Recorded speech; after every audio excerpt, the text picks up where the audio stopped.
BBC Urdu के programme से अरबीन में खुश आमदीद। हमारे लंदन स्टूडियो से मैं हूं शफी नकी जामई।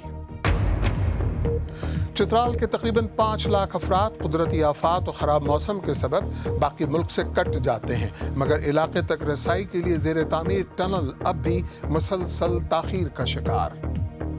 इधर बन रहा है तो 11 साल में जितने भी मरीज़ जाते हैं या मुसाफिर आते हैं तो वो अक्सर मरीज़ रास्ते में मर जाता है। इंडिया में दलित बिरादरी पर जुल्म सितम और बदसलूकी का जारी सिलसिला, लेकिन अब तंग आमद बजंग आमद के मिज़दाक दलितों का डट के मुकाबला। और इन भेड़ों की सेहत का राज क्लोनिंग टेक्नोलॉजी की एक अहम पेशरफ्त में है कि जो इंसानों में पाई जाने वाली बीमारियों के इलाज के लिए भी मुफीद साबित हो सकती है। पाकिस्तान के सूबा खैबर पख्तूनख्वा के दूर अफ्तादा पहाड़ी ज़िले चित्राल में मौसम सरमा आने को है और सर्दियों में अक्सर औकात बर्फबारी की वजह से ये इलाका महीनों तक मुल्क के दीगर शहरों से कटा रहता है। इस ज़िले को मुल्क के दूसरे हिस्सों से मिलाने वाली लोवारी टनल के मंसूबे पर काम का आगाज़ 11 साल पहले हुआ, लेकिन बार बार की ताख़ीर के सबब ये मंसूबा आज तक मुकम्मल न हो सका। इस टनल की तामीर से चित्राल की तकरीबन 5 लाख की आबादी को हर मौसम में इस सुरंग से जाने की सहूलत होगी। BBC उर्दू की एक टीम को इस सुरंग के अंदर जाने की खुसूसी इजाज़त मिली और वहीं से नामनिगार रिफतुल्लाह औरकज़ई ने यह रिपोर्ट भेजी।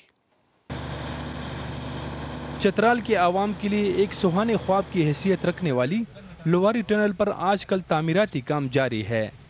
8.5 किलोमीटर तवील इस सुरंग पर तकरीबन 26 अरब रुपए लागत का तखमीना है। पहली मरतबा इस मंसूबे पर काम का आगाज़ सन 2005 में मुशर्रफ के दौर में हुआ, लेकिन बाद में हुकूमती दिलचस्पी कम होने से तामीराती काम बार बार ताख़ीर का शिकार होता रहा। फ्लड आए थे मुख्तलिफ टाइम पे और साथ अर्कवेक आया था, उसकी वजह से फिर बाद में गवर्नमेंट ऑफ पाकिस्तान ने डिसाइड किया कि रेल टनल को हाईवे टनल में कन्वर्ट किया जाए। तो हाईवे टनल में फिर थोड़ा सा टाइम लगा डिज़ाइन वगैरह में, तो इन वजूहात की वजह से थोड़ा डिले हो गया। लोवारी टनल के मंसूबे में 4 पुल और दोनों जानिब राब्ता सड़कें भी तामीर की जाएगी, जिससे अंदाज़ा है कि 3 घंटे का रास्ता 15 मिनट में तय किया जा सकेगा। इब्तिदाई अंदाज़ों के मुताबिक इस मंसूबे को 2008 में मुकम्मल किया जाना था, लेकिन 8 साल की ताख़ीर से चित्राल के आवाम को अब भी यकीन नहीं आ रहा कि ये मंसूबा मुकर्रर वक्त यानी आइंदा बरस मुकम्मल कर लिया जाएगा। 11 साल से ये इधर बन रहा है तो 11 साल में जितने भी मरीज़ जाते हैं या मुसाफिर आते हैं तो वो अक्सर मरीज़ रास्ते में मर जाता है। हादसात भी बहुत ज़्यादा हो रही हैं क्योंकि जो नए बंदे आ रही हैं इस रास्ते पे, उसको ये पता नहीं है कि भाई ये रास्ता किस तरह है, क्योंकि यहाँ जो अपने लोग हैं उसको पता है यहाँ के आने जाने का। हम ऊपर पहाड़ इस्तेमाल करते हैं, रोज़ाना हमारा डेली एक ट्रक गिरता है। अभी भी एक हमारा ट्रक गिरा हुआ इधर नीचे जो है ना पड़ा है। माहिरीन का ख्याल है कि लोवारी टनल के खुल जाने से चित्राल वस्ती एशियाई ममालिक के लिए एक गेटवे की हैसियत भी इख्तियार कर सकता है। हुकूमत का कहना है कि लोवारी टनल में 75% तामीराती काम मुकम्मल किया जा चुका है और इसे अगले साल मार्च के महीने में आम ट्रैफिक के लिए खोल दिया जाएगा, लेकिन इस तरह के दावे माजी में भी किए गए थे। अब देखना यह है कि हुकूमत का ये दावा किस हद तक दुरुस्त साबित होता है। रिफतुल्लाह औरकज़ई, BBC न्यूज़, लोवारी टनल, चित्राल। वज़ीर आज़म मियां नवाज शरीफ के मुशीर अमीर मकाम, जो सदर मुशर्रफ के दौर में भी इस मंसूबे में पेश रहे हैं, आजकल खैबर पख्तूनख्वा में वफाकी महकमों के इंचार्ज हैं। हमारे नामनिगार रिफतुल्लाह औरकज़ई ने उनसे लोवारी टनल के बारे में बात की। पहला सवाल ये था कि ये मंसूबा दौर मुशर्रफ में क्यों मुकम्मल न हो सका। जब हुकूमत चेंज हुई, दूसरी गवर्नमेंट आई, तो उसी 5 साल की दौर में पीपल पार्टी और VNP का दौर रहा, उसमें बिल्कुल ये डॉरमेंट रहा। इसी प्रोजेक्ट पर कोई एक्सपेंडिचर अगर आप टोटल मिलाए तो कोई ख़ास हुई ही नहीं। तो ये मेन रीज़न है कि ये अगर अभी तक मुकम्मल नहीं हुआ, तो इसकी रीज़न ये है कि इसमें दरमियान 5 साल इस तरह है।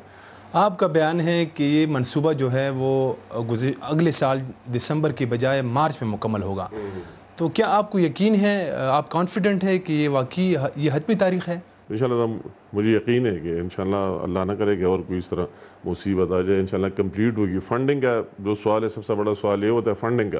अगर डिले दरमियान में हुई तो फंडिंग की वजह से, तो फंडिंग की इसमें कोई कमी नहीं है, वो टॉप प्रायोरिटी पर रखी है कि जितनी फ़ंड आपको रिक्वायर है वो हम देंगे। اس منصوبے میں جو انسانی جانیں ضائع ہوئی وہ تو اپنی جگہ، لیکن جو تاخیر ہوئی اس میں آپ کس کو ذمہ دار سمجھتے ہیں؟ میں نے آپ کو کھل کر کہہ دیا، اور یہ نہیں ہمیں سے بلیم گیم میں جانا نہیں چاہیے، مگر بات میں نے تو آپ کو کہہ دیا کہ 5 سال ڈیڈ پروجیکٹ رہا. اس کی اگر پوری آپ ڈیٹیل نکالیں کہ اس کی کتنی کاسٹ ہے، اگر آج میں کہتا ہوں کہ 20 ارب روپے اس پروجیکٹ پر لگ چکے، تو اگر آپ درمیان کے 5 سال نکالیں تو شاید آپ کو آ جائے گا کہ اس میں 5% بھی نہیں لگے. آپ کی اپنی ذاتی جو ایک کنسٹرکشن کمپنی ہے، وہ ٹنل میں گپلوں کے حوالے سے اطلاعات جو ہے وہ اخبارات میں آتی رہی ہے. بالکل جھوٹ ہے، کوئی اس طرح سچ کوئی بات نہیں. ہم نے ٹنل میں کوئی کام ہی نہیں کیا، تو کیا آج کل تو ماشاءاللہ میڈیا کی جو بھی مرضی ہو، جس کے پیچھے جو بھی لگا ہے، مگر کوئی ٹنل میں کام ہی نہیں کیا ہو تو فارن کمپنی ہے اور وہی لوگ کر رہے ہیں، ہمارے اس کے ساتھ کوئی واسطہ ہی نہیں رہے. تو بہرحال اس میں کوئی 1% حقیقت بھی نہیں. امیر مقام صاحب، ہم خود جو ہے ٹنل کا دورہ کر کے آئے ہیں، میں نے خود دیکھا ہے 8.5 کلومیٹر پر مشتمل یہ ٹنل ہے، تو اس میں کنسٹرکشن کا کام تو ابھی جاری ہے اور تیزی سے جاری ہے، لیکن لگتا نہیں ہے جو ڈیٹ آپ لوگوں نے دیا ہے بہت بڑا ٹنل ہے کہ وہ جو ہے نا وقت پہ مکمل ہو جائے گا. آپ یہ بات سمجھ لیجیے، ٹنل کا مین کام تو ہو گیا. مین کام اسکیویشن، کھودائی ٹنل بنانے کو کہتے ہیں. ٹنل تو بن گیا ہے نا، ابھی اس کو پروٹیکٹ کرنا ہے، اس کی لائننگ کرنی ہے، اس کی کنکریٹ کرنا ہے، تو وہ تو اپنے ایک پلان سے ہوتا ہے نا. امریکی صدر براک اوباما نے ریاست پینسلوینیا کے شہر فلاڈیلفیا میں ہونے والے ڈیموکریٹک نیشنل کنونشن کے تیسرے دن اپنے خطاب میں کہا کہ وائٹ ہاؤس میں ان کی جگہ سنبھالنے کے لیے آج ہلری کلنٹن سے زیادہ اہل کوئی اور نہیں. انہوں نے ہلری کلنٹن کی جفاکشی، رحم دلی اور تجربے کی تعریف کی اور ہلری کی ایسی تصویر پیش کی جو کہ ان کے ریپبلکن حریف ڈونلڈ ٹرمپ کے بالکل برعکس ہے. فلاڈیلفیا سے برجیش اپادھیائے کی رپورٹ. براک اوباما 8 سال پہلے امید اور بدلاؤ کے پیغام کے ساتھ انہوں نے اپنی انتخابی مہم کا آغاز کیا تھا. کل رات انہوں نے امریکہ کو ہلری کلنٹن کی بھی ایک ویسی ہی امیدوں بھری تصویر دکھائی. اس لیے میں یہ اعتماد سے کہہ سکتا ہوں کہ ایسی کوئی خاتون یا مرد نہیں، میں خود بھی نہیں، بل کلنٹن بھی نہیں، جو امریکہ کی صدارت کے عہدے کے لیے ہلری کلنٹن سے زیادہ اہل ہوں. اوباما نے یہ تقریر ایک ایسے دن پیش کی جس دن ڈونلڈ ٹرمپ نے ہلری پر حملہ کرتے ہوئے کچھ ایسا کہا جس سے ان کی اپنی ہی ریپبلکن پارٹی بغلیں جھانکنے پر مجبور ہو گئی. روس اگر سن رہا ہے تو میں اس سے امید کرتا ہوں کہ وہ غائب شدہ ان 30,000 ای میلز کو ڈھونڈ سکے گا. مجھے لگتا ہے کہ اس کے بدلے آپ کو ہماری پریس معاوضہ دے گی. ٹرمپ کے بیان پر ہر کونے سے سخت تنقید تو ہوئی ہی، صدر اوباما نے بھی اپنی تقریر میں ٹرمپ کو نشانے پر رکھا. اور میں وعدہ کرتا ہوں کہ ہماری طاقت، ہماری عظمت ڈونلڈ ٹرمپ پر انحصار نہیں کرتی. 8 سال بعد بھی یس وی کین کے نعرے گونج رہے تھے. یہ ایک اعلان تھا اوباما کے حمایتیوں کے لیے ہلری کو اپنانے کا، گلے لگانے کا. وائٹ ہاؤس میں 8 سال رہنے کے بعد بھی براک اوباما کی ریٹنگز آسمان چوم رہی ہیں. دیکھنے والی بات یہ ہوگی کہ ہلری کلنٹن کس حد تک اس کا فائدہ اٹھا سکتی ہیں. Brajesh Upadhyay, BBC news, Philadelphia. Indonesia کے حکام نے اقوام متحدہ اور یورپی یونین کی جانب سے ایک پاکستانی سمیت 14 غیر ملکیوں کی سزائے موت روکنے کی اپیل مسترد کر دی ہے. سزائے موت پانے والوں میں 52 سالہ پاکستانی شہری ذوالفقار علی کے علاوہ نائجیریا، زمبابوے اور انڈیا کے شہری بھی شامل ہیں، اور ان میں سے بیشتر مبینہ طور پر منشیات کے اسمگلنگ کرتے تھے. فرانسیسی تفتیش کاروں نے ڈی این اے کے استعمال سے نورمنڈی چرچ کے پادری کو قتل کرنے والے دوسرے شخص کی شناخت 19 سالہ عبد المالک پھچیان کے طور پر کی ہے. اس سے قبل ایک اور حملہ آور کی شناخت پہلے ہی 19 سالہ عادل کرمکی کے نام سے ہو چکی ہے، اور یہ دونوں سیکیورٹی سروسز کے ریڈار پر تھے. میڈیا رپورٹس کے مطابق اس ماہ کی ناکام فوجی بغاوت کے بعد ترکی کے 2 سینئر جنرلوں نے استعفیٰ دے دیا ہے. ان کے استعفیٰ دینے کی وجوہات فی الحال واضح نہیں ہیں، لیکن انہوں نے یہ قدم 1700 فوجی اہلکاروں کو بے عزت کر کے خارج کر دینے کے ایک دن بعد اٹھایا ہے. سائنسدانوں کا کہنا ہے کہ جو لوگ روزانہ ورزش نہیں کرتے وہ عالمی معیشت پر سالانہ $67 بلین کا بوجھ ڈال رہے ہیں. سائنسدانوں کے بقول ہر سال تقریباً 50 لاکھ افراد ہل جل نہ کرنے اور بیٹھے رہنے والے طرز زندگی کے سبب ہلاک ہوتے ہیں. देखते हैं कि हमारी वेबसाइट bbc-urdu.com पर किन खबरों और आर्टिकल में ज़्यादा दिलचस्पी है। आजकल भारतीय मीडिया पर जारी कौम परस्ती की जंग पर हमारे नामनिगार सुहेल हलीम का कॉलम, कामयाब रेस्तरां चलाने के लिए क्या करने की ज़रूरत है, और शाम की खुफिया लाइब्रेरी पर कॉलम भी आपकी तवज्जो का मरकज़ रहे। आप BBC उर्दू का प्रोग्राम सहरबीन देख रहे हैं। आगे चलकर देखिएगा, इंडिया में सख्तगीर हिंदुओं की तरफ से दलित बिरादरी पर बढ़ते मजालिम और इन मजालिम से तंग आए दलितों की जवाबी कार्रवाई। और मिलेंगे डेनिस, डेबी, डायना और डेजी से, जो क्लोनिंग की बदौलत हूबहू एक ही जैसी हैं और इंसानी सेहत के लिए फ़ायदेमंद भी हैं। लेकिन वो कैसे? अहवाल चंद मिनट बाद। BBC उर्दू के प्रोग्राम सहरबीन में एक बार फिर खुशामदीद। भारत में दलित बिरादरी हमेशा से गैर महज़ब सलूक और तज़लील का शिकार रही है। तंग आमद बजंग आमद के मिज़दाक गुज़श्ता कुछ अरसे से दलित भी जुल्म और ज़्यादती का डट के जवाब दे रहे हैं। गुज़श्ता दिनों गुजरात ने बाज़ दलितों को ज़दोकोब करने और दलित रहनुमा मायावती के बारे में बदज़बानी के खिलाफ जिस तरह हज़ारों दलित एहतिजाजन सड़कों पर आए, ऐसा पहले कभी नहीं देखा गया। दिल्ली से शकील अख्तर की रिपोर्ट के बाद मनाजिर आपके लिए तकलीफ दे हो सकते हैं।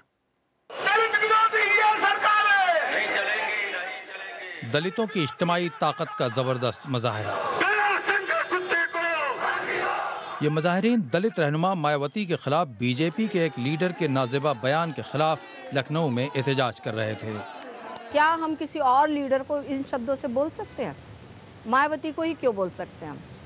क्योंकि मायावती उस समाज के प्रतीक हैं जिनको इन्होंने 2500 साल से दबा के रखा है, और वो जरा सा भी कोई इस समाज का उभर के आता है उसके लिए इन्हीं अपशब्दों का वो प्रयोग करता है। इससे पहले गुजरात में एक मरी हुई गाय की खाल उतारने की पादाश में एक दलित फैमिली को आलाजात के बाद हिंदुओं ने सरेआम ज़दोकोब किया था। दलितों ने पूरी रियासत में एहतजाज किया।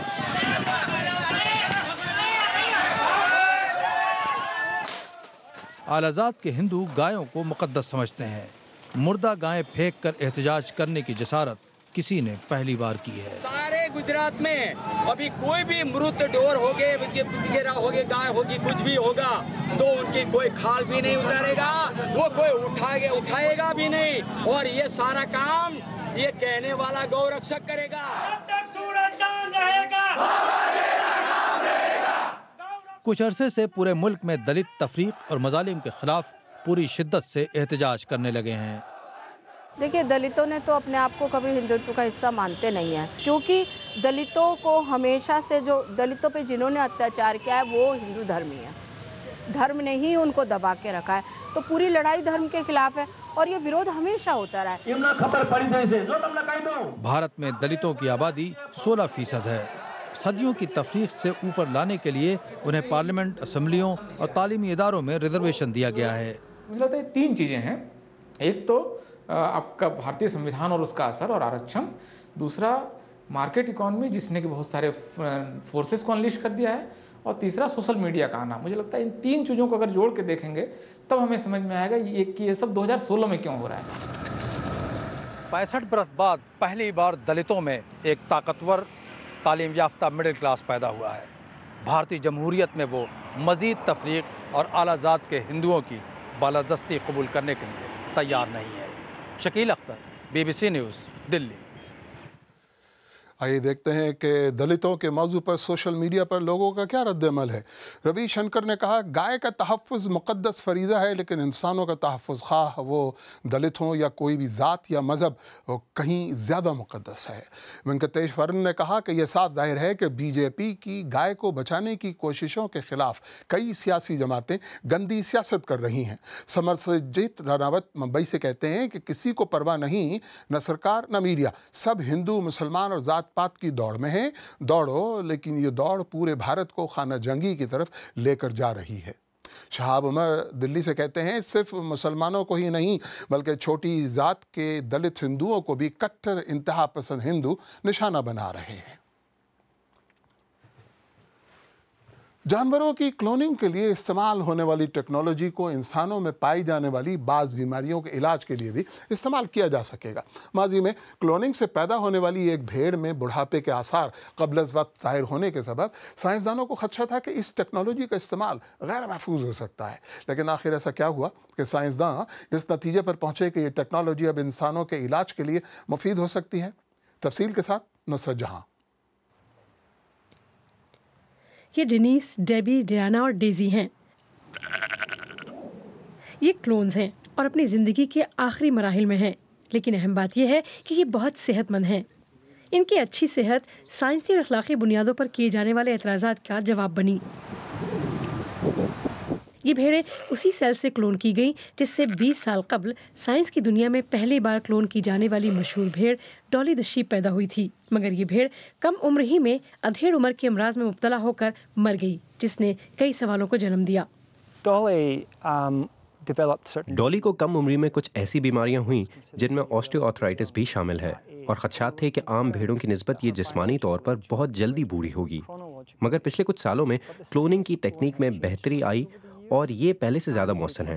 अब क्लोन किए गए जानवरों पर बड़ी उम्र में इनकी सेहत पर पहली बार तफसीली तहकीक की गई है, जिससे जाहिर हुआ है ये बिल्कुल आम भेड़ों की तरह ही हैं। MRI स्कैनर्स जैसी टेक्नोलॉजी के जरिए नॉटिंघम यूनिवर्सिटी के साइंसदानों ने नशेबी इलाकों की भेड़ों को लगी बीमारियों पर तहकीक की। इसमें ऑस्टियोआर्थराइटिस भी शामिल है, जिससे डॉली भी मुतासिर हुई थी। मैं ये देखकर हैरान हुई कि कितनी कम भेड़ों को ऑस्टियोआर्थराइटिस था, और अगर हम खेतों में पलने वाली इस उम्र की भेड़ों की आबादी को देखें तो मुझे तवक्को थी कि कुछ को तो जोड़ों की तकलीफ जरूर होगी। नॉटिंघम फ्रॉग के नाम से पहचाने जाने वाले रिवर की निशानदेही क्लोनिंग के अमल में बेहतरी लाने की कोशिश का नतीजा है। चूँकि ये भेड़ें जेनेटिक मुमासलत रखने वाली डॉली से 2.5 साल से ज़्यादा अरसे जिंदा रहीं, इसलिए इसे एक अहम पेशरफ्त समझा जा रहा है। इसके नतीजे में स्टेम सेल थेरेपी के ज़रिए इंसानों के इलाज के साथ साथ जानवरों की ज़िंदगी में भी बेहतरी लाई जा सकेगी। अगर आप चाहें तो मुझसे और हमारी टीम के दीगर साथियों से ट्विटर पे भी रब्ता कर सकते हैं। मेरा ट्विटर हैंडल है @शफीनकीजामई। इसके साथ ही सरवीन अख्ताम को पहुंचा, लेकिन प्रोग्राम में पेश होने वाले मौज़ूआत पर अगर आप अपने ख्यालात का इज़हार करना चाहें तो फेसबुक, ट्विटर हाजिर है। आप हमारे हैंडल @BBC उर्दू के ज़रिए भी हमसे रब्ता कर सकते हैं। मुझे पूरी टीम समेत इजाज़त दीजिए। खुदा हाफिज़।